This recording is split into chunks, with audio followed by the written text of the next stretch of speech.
เป็นอย่างบางคนแล่นหาเงินแทบตายชีวิตก็ยังบ่เติบโตไปฮอดใส่ตุ๊กตาจะบอกว่าศิลปะในการหาเงินนะมันมีเคล็ดลับของมันอยู่เจ้าเงินจะแล่นหาคนที่สร้างคุณค่าเงินบ่ได้แล่นหาคนที่วิ่งแล่นหาแต่เงินบ่แม่นนะมันขยันแทบตายกับบ่ได้ถ้าเฮาบ่เข้าใจเรื่องนี้เคยได้ยินคำว่าขยันผิดที่10ปีก็บ่รวยบ่การสร้างคุณค่าให้ธุรกิจหรือโตเฮาเป็นสิ่งที่จะเฮ็ดให้เจ้าสามารถได้เงินเพราะว่าการหาเงินมันคือการแลกเปลี่ยนบ่เจ้าจะได้เงินมาจากทางใดก็ตามอยู่องค์กรที่เจ้าอยู่เจ้าก็เอาความสามารถไปแลกเงินเพื่อให้ได้เงินเดือนหรือเจ้าเป็นแม่ค้าออนไลน์เจ้าก็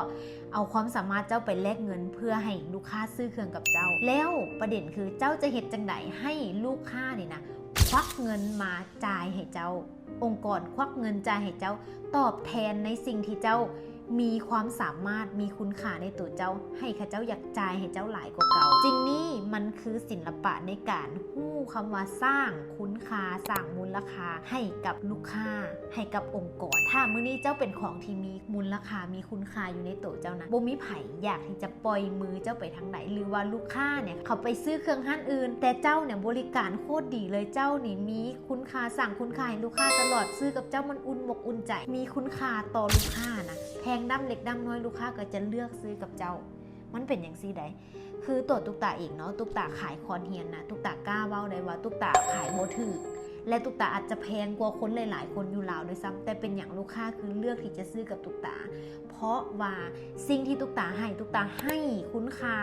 มหาศาลให้ยุนาเพศว้าวเนี่ยยังคลิปนี้ตุ๊กตากับมาว้าวเนี่ยมาบอกว่าหาเงินต้องสร้างคุณค่าให้ตัวเองจังไดตุ๊กตามาว้าวด้วยความแบบเต็มอกเต็มใจในการที่จะว้าวที่จะให้ด้วยความเต็มอกเต็มใจพอมันมีสิ่งเหล่านี้มันมีอินเนอร์ตรงนี้ออกมามันมีeye contactที่หู้สึกซื้อถึงมองตากับหู้ใจกันนะแล้วมันเฮ็ดให้ลูกค้ากล้าที่จะจ่ายกล้าที่จะซื้อถึงแม้ราคาจะแพงกว่าบนอื่นก็ตามอันนี้แหละคือเป็นเหตุผลที่ว่าเป็นอย่างเฮาจึงต้องสร้างคุณค่าให้ตัวเฮาความจริงใจต้องมีความซื่อสัตย์ต้องมีและความบริการหลังการขายต้องมีเห็นบอกมันพ่วงกันหมดเลยสิ่งพวกนี้มันคือการสร้างคุณค่าหมดเลยถ้าเฮามีคุณค่าปุ๊บลูกค้าบ่หนีไปไสถึงข้าเจ้าไปข้าเจ้าบ่เจอบอลบ่ดีบ่แมนกลับมาหาเฮาอีกเฮาก็เป็นเบาะนุ่มๆให้กับลูกค้าแต่สิ่งที่เฮาต้องเฮ็ดคือสร้าง